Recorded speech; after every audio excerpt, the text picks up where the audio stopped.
Magazine is a feature writer of many of the prominent poetry events in the Bay Area, as well as an active speaker, MC, and performer at numerous rallies and marches for civil and human rights, including both years of the Women's March and March for Our Lives.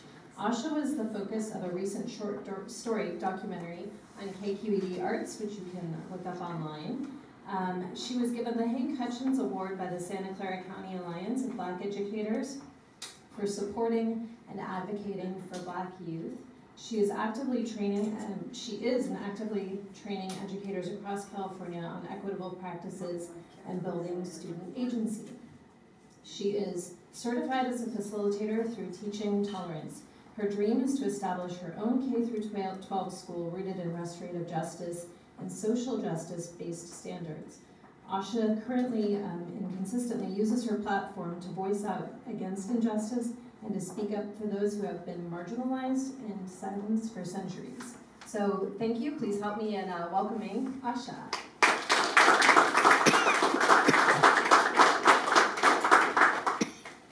Thank you all. Can you hear me? Can y'all hear me right there? Can you hear me over here? Okay. I have a teacher voice, so I know I can be loud. So, but I just want to say, first of all, thank you to the curators and to the owners of the gallery. I very much appreciate being invited out here and getting an opportunity to share with all of you. I'm gonna use some poems, talk a little bit. Since this whole exhibit is kind of based on the Asian narrative, I'm gonna tell y'all a story, take y'all on a little journey, okay?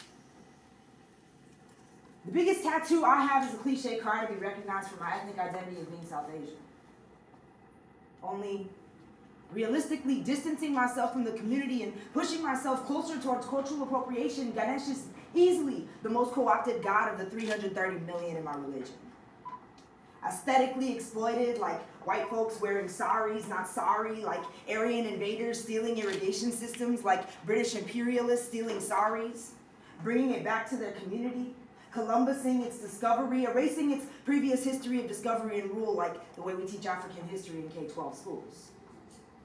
Every time another Om tattoo or yoga mat purchase produces another Deepak Chopra fan, the Uncle Tom sample of Indians, I squirm, because I know my mixed ethnicity creates an ambiguity that places me into the same box as folks having henna birthday parties because it just looks so cool. All right, I get it.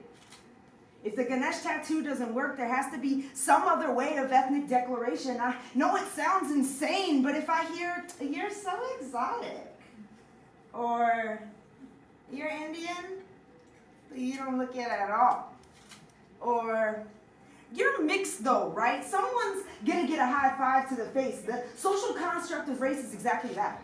Me having to rely on the stupidity of others to assume my subjugation of grouping. The grueling conversations I'm beginning to be unwilling to have continue to force me to tag my body with cultural graffiti.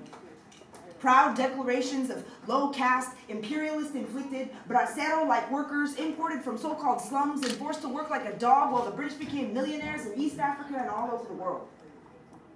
Ethnic belonging has only ever belonged to me when I'm surrounded by my family.